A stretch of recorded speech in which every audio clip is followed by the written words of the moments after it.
Hello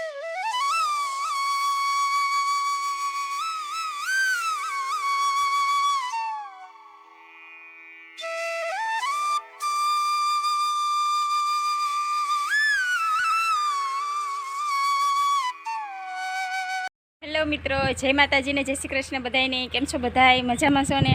બધા મજામાં જશો અને અમે પણ બધાય મજામાં છીએ અને સરસ મજાના અત્યારમાં તૈયાર થઈ ગયા છીએ। કામ તો બધું સવારનું વહેલા કરી નાખ્યું છે, કારણ કે આજે અમારા કુળદેવી માતાના મંદિરે મોઢે માતાજીનો માંડવો છે, ગોઠીનો માંડવો છે, એટલે બેનું દીકરીઓને તેરાઈ છે ને કુટુંબના બધાય હોય જ।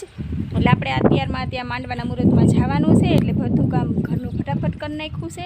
મારા નણંદ ને એ બધાય આવવાના છે, બધી બહેનો આવવાની જ છે, એટલે આજ આખો દિવસ આમ ભરું લાગશે બધાને। યારે બહુ મજા આવશે અને પ્રસાદી લેવાની છે સાંજે, બપોરે જમવાનું અને સાંજે પાછી પ્રસાદી છે, એટલે કે માતાજીના માંડવાની તો લાપસીની પ્રસાદી હોય, એટલે આજ તો લાપસી ખાવાની। અને આપણે ગાયનું બધું કામ કરી જ નાખ્યું છે। રુદ્ર, શ્વેત ને એના પપ્પા ત્રણેય વહેલા તૈયાર થઈને વહી ગયા છે, એમને રસોડે જવાનું હોય, એટલે રુદ્રની બે હારે તૈયાર થઈને મઢે વહી ગયા અને એ રસોડે ગયા અને હું એક પાછળ રહીશું, કારણ કે મારે પાસે બધું કામ કરીને જવાનું હોય। એટલે જો કાળી જોવે છે ને, કાળી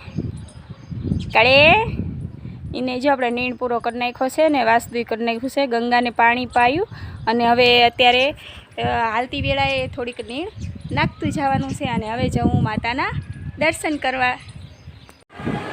આ અમારા માતાના મઢવાળી શેરી છે અને જો માંડવો નાખવાનું ચાલુ થઈ ગયું છે। શેરડીના હાઠાને ચાંદલો કરવાનું ને એવું બધું ચાલુ છે, એટલે કે થાંભલી રોપણીનું કામ ચાલુ થઈ ગયું છે। ભૂવા અને પછી પઢિયાર ને કુટુંબના મોટા હોય એ બધાએ થાંભલી રોપાવે છે અને થાંભલી રોપીને પછી 4 ખાંભા નાખીને ફરતો મંડપ બાંધશે। સરસ મજાનો એવો માતાજીનો માંડવો શણગારશે।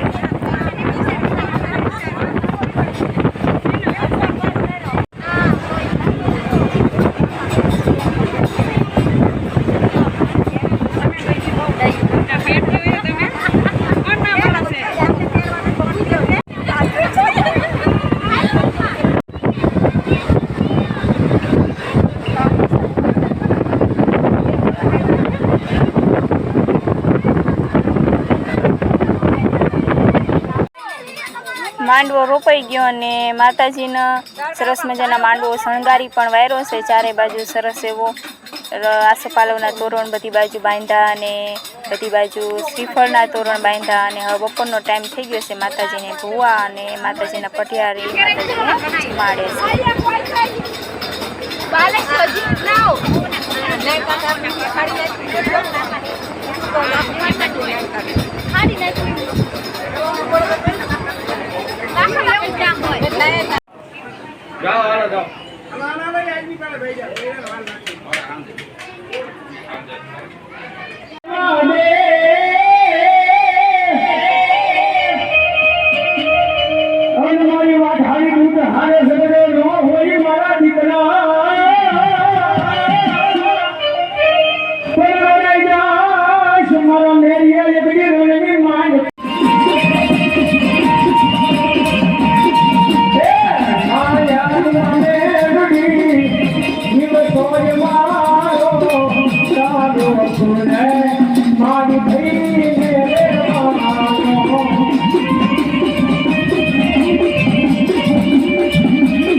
મારા આઈના આગેવાની યાદ કરી અને માતાજી ભગવતી મારી સાવડાની સામડાની યાદ કરવા છે ભાઈઓ।